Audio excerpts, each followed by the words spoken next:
Hola y bienvenidos al podcast Retornando a la Palabra. Este podcast está dedicado a seguir difundiendo el mensaje que Dios le dio al pastor Germán Ballesteros. Te animamos a que abras tu Biblia y nos sigas mientras comenzamos con el sermón de hoy. Bienaventurado el que lee y los que oyen las palabras de esta profecía y guardan tres cosas. ¿Cuáles son las tres cosas? Allá atrás, in the back, three things. What are those? Dígamelo a ver. Ándenles. A ver, hermana Bernal. El que lee, el que oye y el que guarda. ¿Es qué? Bienaventurado. ¿Y qué es ser bienaventurado? Dichoso, feliz, bendecido. Entonces, hermano Murillo, ¿quién es bendecido?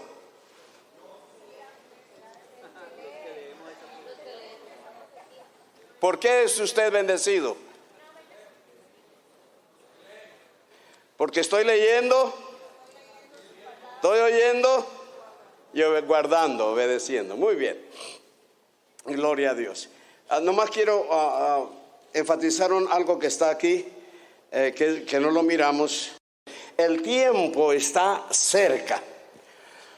Yo sé, usted ha dicho y yo lo he dicho y a usted le han dicho, no hombre, siempre dice que Cristo viene y Cristo viene y Cristo viene y no ha venido. Porque no entendemos lo que quiere decir el tiempo está cerca. Ayúdeme. Hay dos palabras para tiempo en la Biblia. ¿Cuáles son? Cronos es una y la otra Kairos. Escríbalo por ahí. Cronos y Kairos. Kairos con K. Si quiere el griego K-A-Y-R-O-S. Kairos. Cronos. ¿Cuáles son, hermana Rafaelita? Las dos palabras para tiempo. Cronos y Kairos. Kairos. Cronos y Kairos. La palabra cronos es la palabra de tiempo medido, como una hora, como las 10:30, como en un mes. Cronos es tiempo literal, tiempo medido. Cronos. Sí. Diciembre del 2016 es Cronos, porque está dando un tiempo literal. Cronos. Pero está la palabra Kairos, que también se refiere a tiempo, pero no es tiempo literal.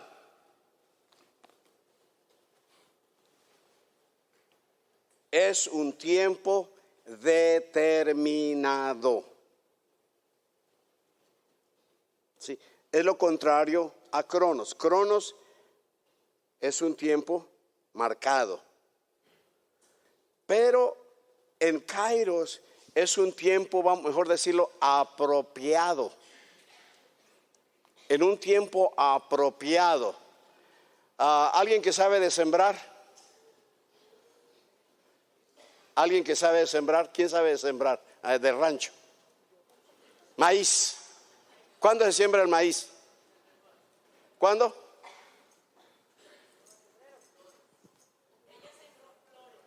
Oh, flores. ¿Cuándo se siembran las flores?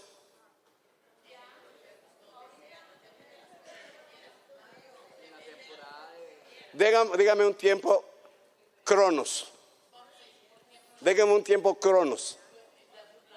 ¿Ah? Ok, ¿cuándo? ¿Qué es ahorita? Primavera, pero ¿cuándo en primavera? Al principio, a la mitad, al final. Ok, eso, febrero, Cronos. Febrero. Ok. El maíz, cuando dijeron febrero, ese es Cronos, un mes. Ahora, ¿por qué no siembra usted flores en enero o en diciembre? Porque no es un tiempo apropiado. Kairos. ¿Sí? ¿Me entienden la diferencia o no?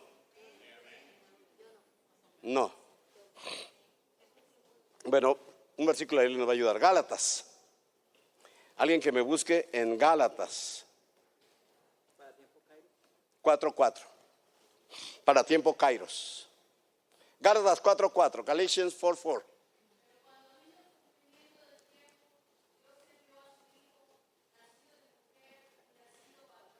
Cuando vino el cumplimiento del Kairos, ¿sí? En el tiempo apropiado. No nos dice la época apropiada. Cuando todo estaba preparado. Un médico no le puede decir, si usted está embarazada, no le puede decir la fecha exacta, especialmente si es primeriza. Pero a medida que se aproxima el tiempo del nacimiento, cosas se van a poner a trabajar dentro del cuerpo de la mujer, de tal manera que en el tiempo apropiado nace la criatura. Kairos. Pero cuando vino el Kairos de Dios, Dios envió a su Hijo. No hay una fecha septiembre 1, no hay una fecha diciembre 24, no hay una fecha abril. Eso es Cronos. Pero cuando todo está poniéndose de acuerdo, se manifiesta el Kairos de Dios. Otro versículo. Marcos 1:5.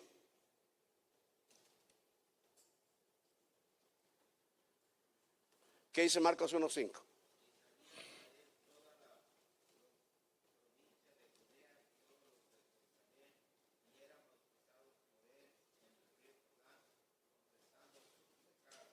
Ok, sí, en el Kairos de Dios, en el tiempo apropiado, apareció Juan el Bautista,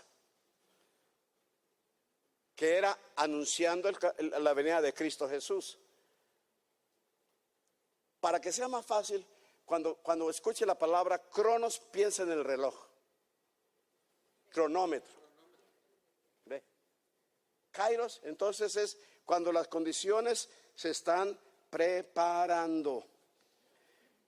Ahora, si usted pone las profecías, si usted pone lo que dice Timoteo, que en los últimos tiempos esto y esto y esto y esto, usted ve que las cosas se están acomodando. Es decir, que el tiempo Kairos de la venida de Cristo está cerca, que se está preparando.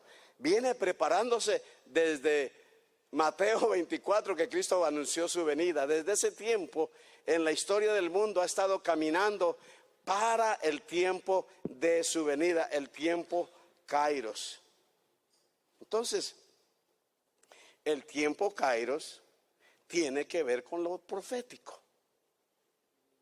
Tiene que ver con lo profético. Ahora, también, hermano, tenemos que entender que lo profético, hoy que hay tantos profetas, ustedes que se enteraron el año pasado por el internet de lo que iba a venir y que un meteorito iba a caer y todo esto. Oiga, hermano, gente se asustó. Me acuerdo que yo estaba en junio en Colombia y un médico me dijo: Dios tenga misericordia de Estados Unidos, porque él había leído en el internet lo que le iba a pasar a Estados Unidos. ¿Sí? Eso no es profecía, hermano. ¿Qué es una profecía? Es un anuncio de algo que va a pasar, ¿ok? Pero eso no es todo. Con un propósito. Cuando Dios dio palabra profética a Jonás, por decir un profeta conocido, le dio una palabra. ¿Qué decía la palabra de Jonás? ¿Cuál es la profecía? que Nínive iba a ¿qué? Iba a ser destruida. Pero ahí no paró todo. ¿Cuál era el propósito? Gracias, hermano. Que se arrepintieran. La palabra profética de Dios siempre tiene un llamado al arrepentimiento, a volver a Dios, a reconciliarse con Dios, a arreglar su vida con Dios. Cualquier otra profecía que usted escuche que no tenga esa condición de llevarnos al arrepentimiento, de arreglarnos con Dios, no es de Dios. No es de Dios. Tengamos mucho cuidado porque todavía usted escucha palabra profética en el internet, profetas que quién sabe de dónde salen. Ve, la palabra profética es un anuncio de Dios para que nosotros nos preparemos. Y la preparación es arrepentimiento, reconciliación con Dios, volver a Dios. En Apocalipsis se usa la palabra profética, profeta o profecía como 20 veces, porque Dios está llamando. El resultado, hermano, de la profecía de Apocalipsis tiene que ser arrepentimiento, volver con Dios.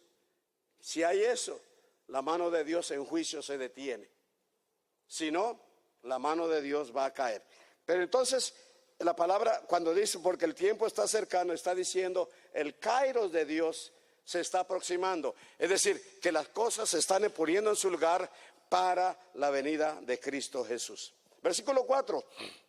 Alguien me lo lea. De Apocalipsis 1:4. Alguien que me lo lea. De allá atrás, bien fuerte. Hermana Bosque, léamelo. Y si no quiere que le llame su nombre, no se me siente atrás.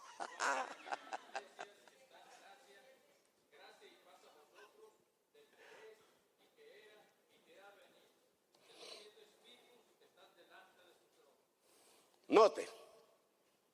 ¿Quién habla? Juan. Juan habla, Juan escribe. Ahora la pregunta es, ¿cuál Juan?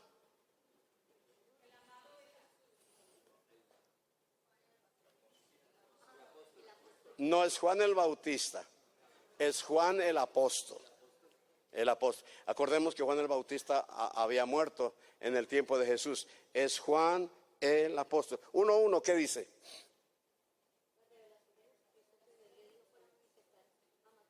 La revelación de Jesucristo que Dios le dio para manifestar a sus siervos las cosas que deben suceder pronto, y la declaró enviándola por medio de su ángel a su siervo Juan. Note, ahí menciona su nombre, su siervo Juan. Versículo 4, Juan. 1:9. Alguien que no le ha leído, que me la lea. Ok. Yo, Juan. Entonces, está certificado que Juan el apóstol fue el que recibió la revelación de parte de Cristo de lo que está sucediendo y de lo que va a suceder. Y es muy interesante porque uno certifica que es Juan. Alguien que me lea Juan 1:1. No, Juan 1:1.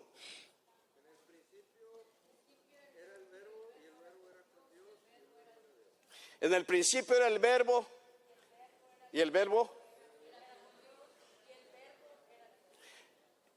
Él usa una palabra muy interesante que es la palabra logos, la palabra, la verdad, logos, logos. Y en Apocalipsis él vuelve a usar la palabra logos y es el único apóstol que usa la palabra logos.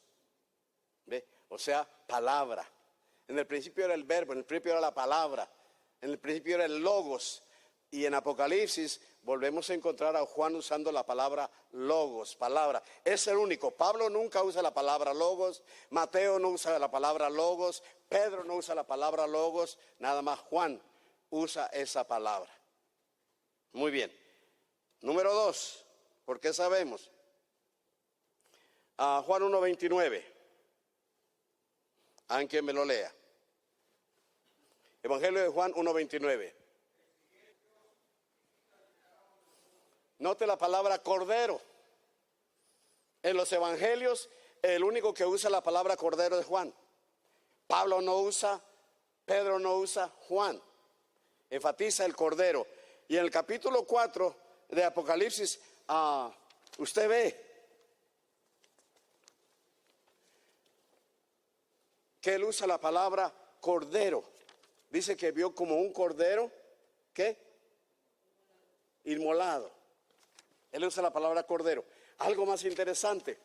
Juan estuvo al pie de la cruz cuando Cristo murió. ¿Se acuerdan?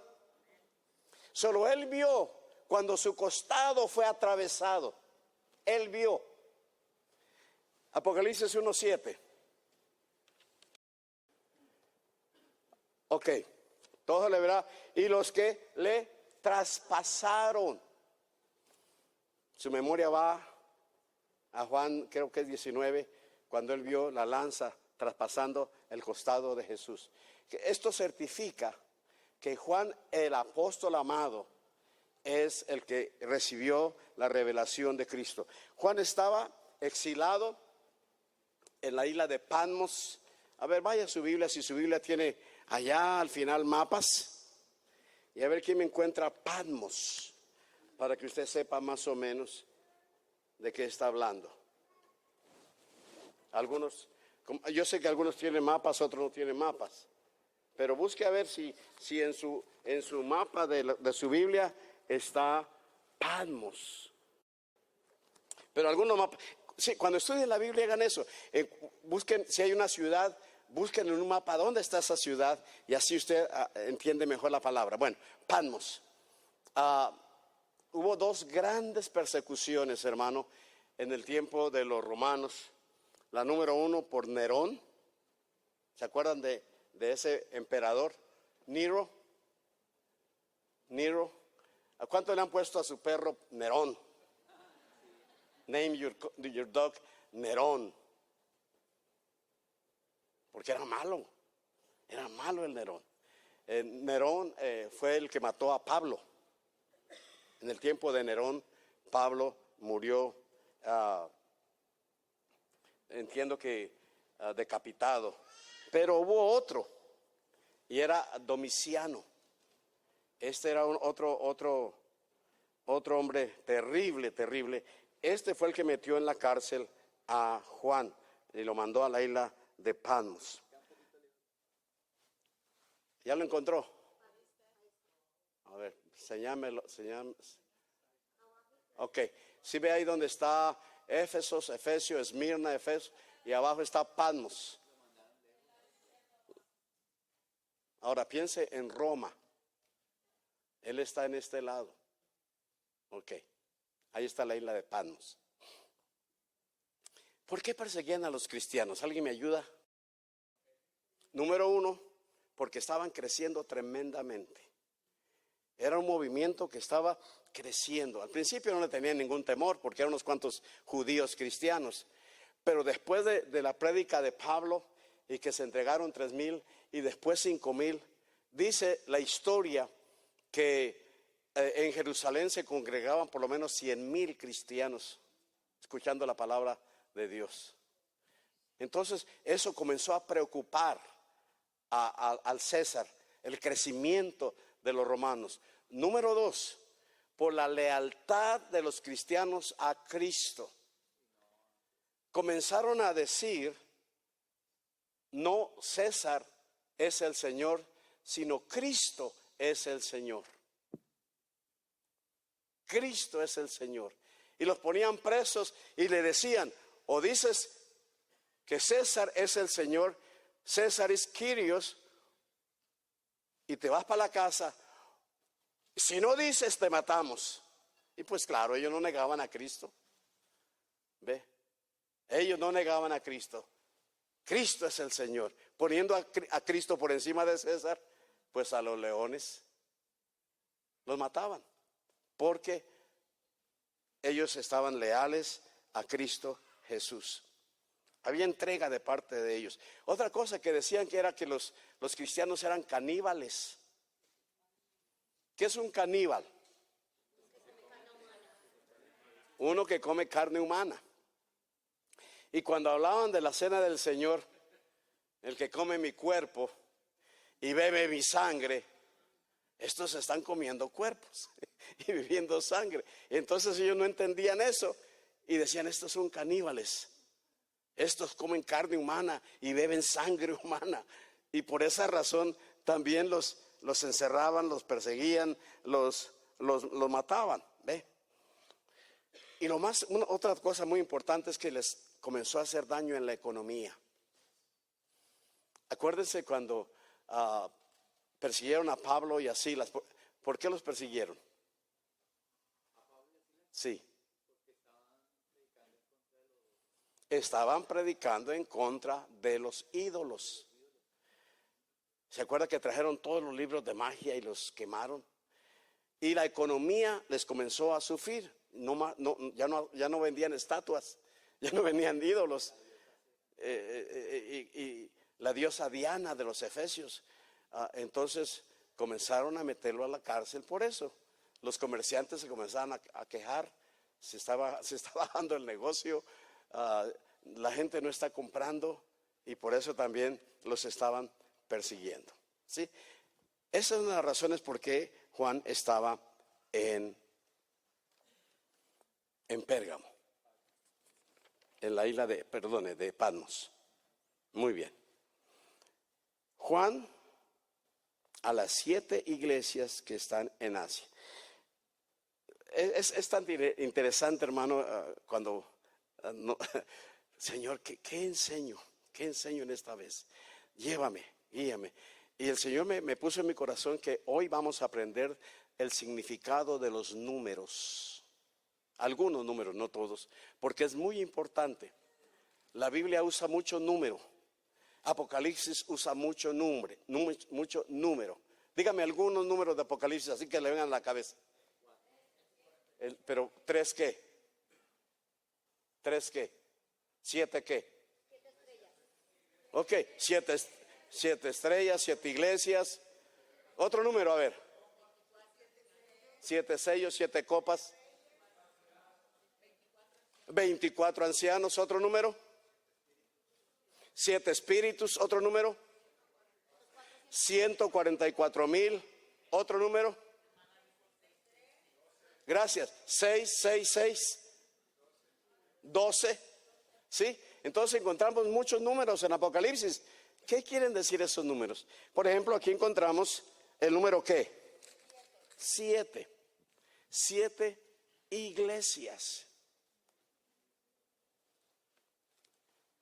Présteme atención. Dígame usted la diferencia entre 1:4 y 1:11. ¿Cuál es la diferencia? Porque aquí habla de 7 iglesias y el otro habla de 7 iglesias. ¿Cuál es la diferencia de 2 versículos?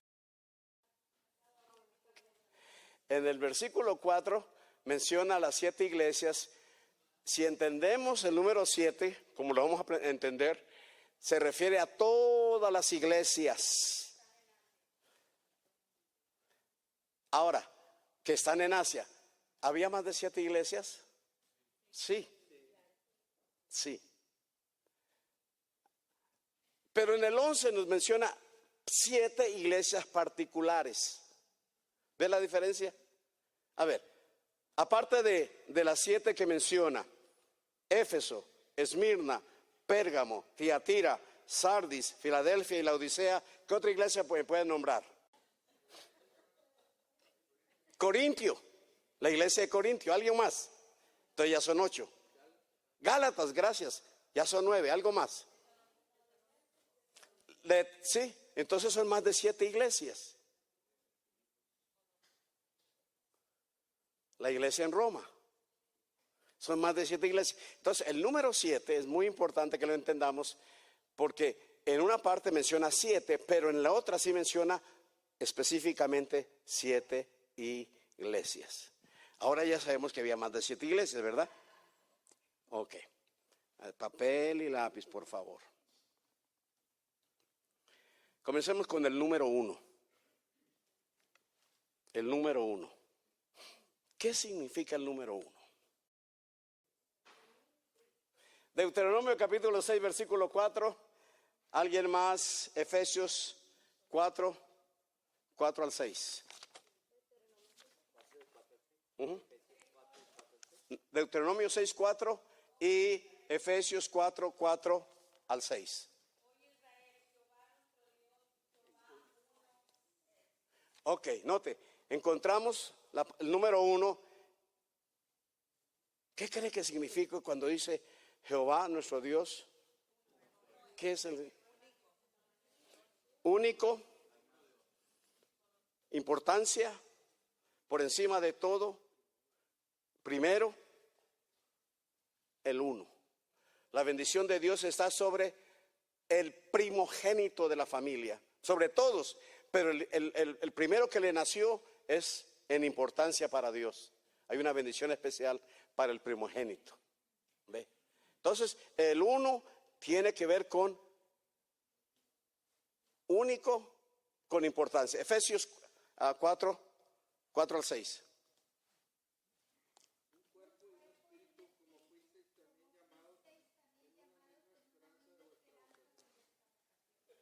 Entonces, un cuerpo, un espíritu, ¿ve?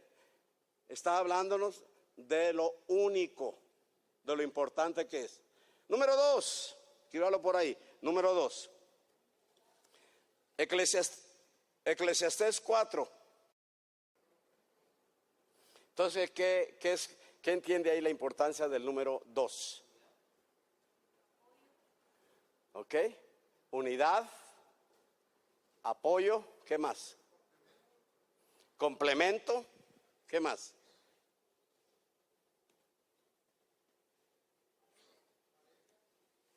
Pareja, compañerismo, mejor 2 que 1. Si uno se cae, el otro lo levanta, ayuda.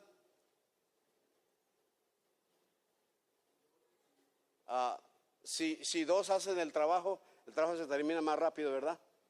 A veces. A veces. Si alguien dijo es mejor trabajar solo.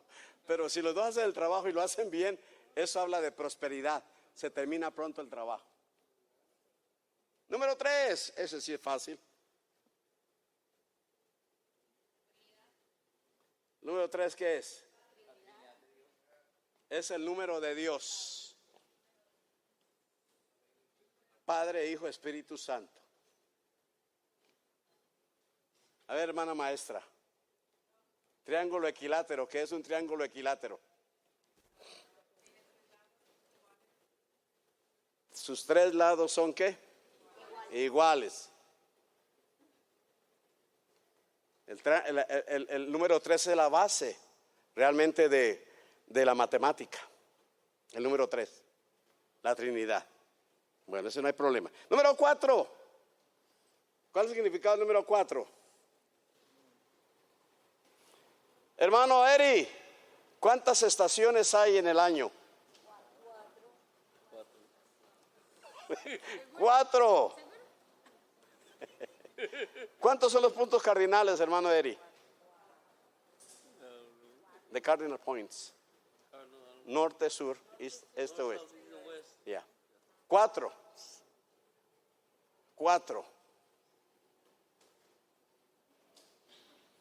4 puntos cardinales. 4 estaciones. Eso nos habla de qué? Del mundo. El 4 es el número que para el mundo, o para la tierra, vamos a decir. El número del 4 es el número de la tierra.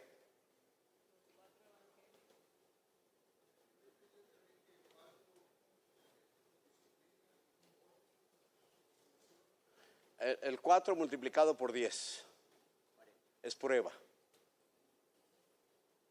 Ahorita vamos allá. Bueno, entonces el 4 es el número de la tierra. 4 puntos cardinales, 4 estaciones. Número 5.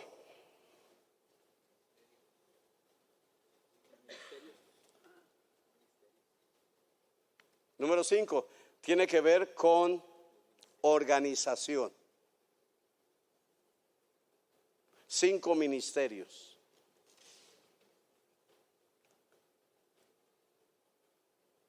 Si una persona quería ministrarle al Señor y le faltaba un dedo, no podía. No podía. Si tenía un dedo chueco, no podía ser sacerdote, no podía ministrar.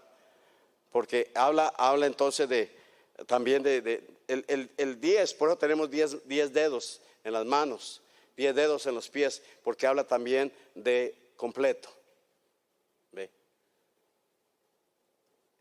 El 5 tiene que ver con organización, con administración.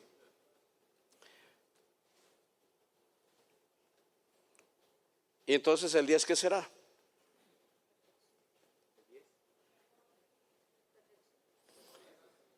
Cuando le dan un 10 en la escuela, ¿qué quiere decir? Excelencia. Excelencia. O sea, 10 mandamientos. ¿Ve? Diezmo. El 10. Pero ahora decía el hermano, el 10 multiplicado por 4, ¿qué es? 40. Prueba. 40 días de ayuno y oración por 40. ¿Cuánto fue que duró el diluvio? 40. Ok. Vamos al 6.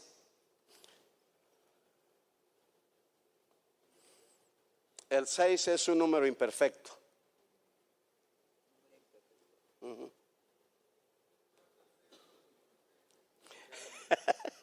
No, el 7. Número 7. ¿Qué número es el 7? Es el número perfecto o el número completo. El 7. ¿Por qué? ¿Qué es el 3? El número de Dios. ¿Qué es el 4? El número de la tierra. 3 más 4, 7. Es el número perfecto. 7 días. El Señor descansó en el séptimo día. Alguien que me lea Éxodo 22:30.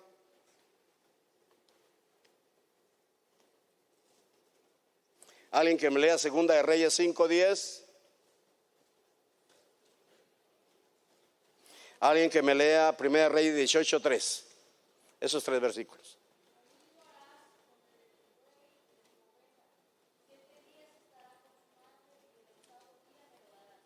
Ok. El animal recién nacido se le dejaba 7 días con la mamá. Y luego se podía sacrificar. No se podía sacrificar un animal de 3 días, ni de 4, ni de 7. Tenía que cumplir los 7 días.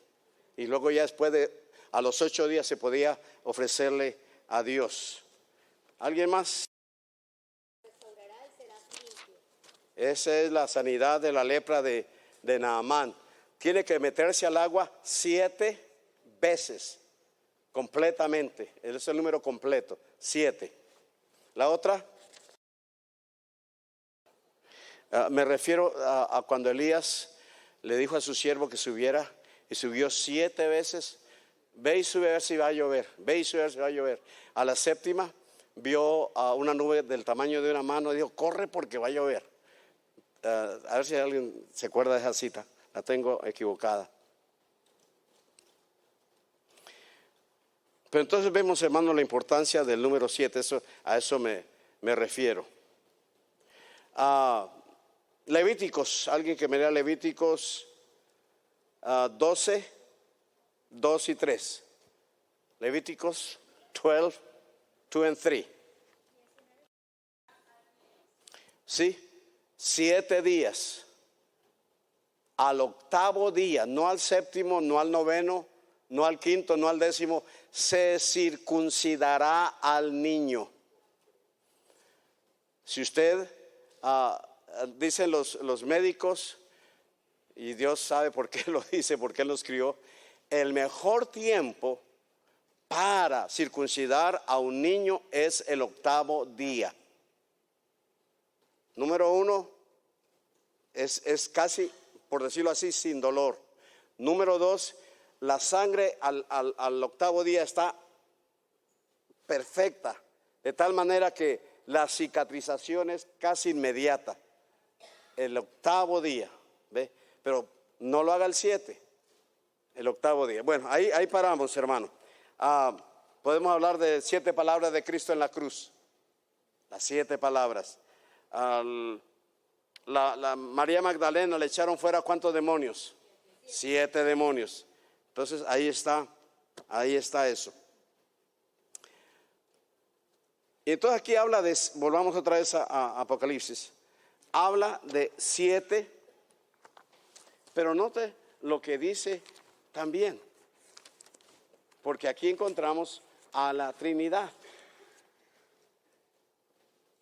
Juan a las 7 iglesias que están en Asia: gracia y paz a vosotros, ¿de quién? Del que es, y que era, y que ha de venir, y de los 7 espíritus que están delante de su trono. Entonces ahora ya entiende, cuando dice de 7 espíritus, ¿de qué está hablando? ¿De 7 espíritus o de qué está hablando?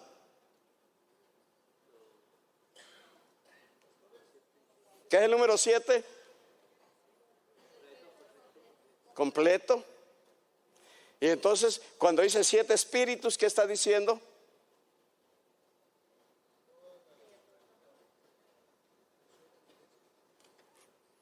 Porque es que si usted no entiende qué es el número 7, usted está pensando que hay 7 espíritus que están allá en el cielo delante del trono.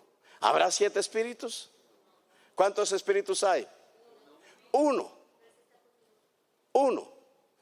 Entonces, ¿a qué se refiere cuando dice 7 espíritus? Dígalo. A la plenitud del Espíritu Santo, al Espíritu Santo completo, está en el trono. El que era y el que es, ¿quién es Él? Váyame por favor a Éxodo 3:4. Éxodo 3:4. Muy bien. ¿Está hablando de quién? De Dios. 6:2 y 3. Ok. Mi nombre es Jehová. ¿Qué quiere decir Jehová? Cuando Moisés le dice, y si voy y le digo, y me preguntan, ¿quién me envió? ¿Dirán quién? El gran yo soy. ¿Quién es, quién era y quién será? El gran yo soy. Ahí se refiere al Padre. El que viene, ¿quién es? Ahí se refiere al Señor Jesucristo. Y los 7 espíritus son ¿qué? La plenitud del Espíritu Santo. Ahí encontramos entonces la Trinidad. ¿Por qué dice 7 espíritus si nomás es uno? Porque se manifiesta en 7 diferentes maneras. Alguien que me lea Isaías capítulo 11 versículo 2. ¿Cuántas ramas? ¿Lo lee? Ok. Espíritu de sabiduría es 1, de inteligencia 2, de consejo 3, de poder 4, de conocimiento 5 y de temor de Jehová 6. Entonces, en el trono está la manifestación completa del Espíritu Santo. Ahí está. Padre, Hijo y Espíritu Santo. ¿Alguna pregunta, hermanos? El que era y el que vendrá, que es el Señor Jesucristo. ¿Alguna pregunta, algún comentario? En el 1:4. El que era, se refiere a Jehová.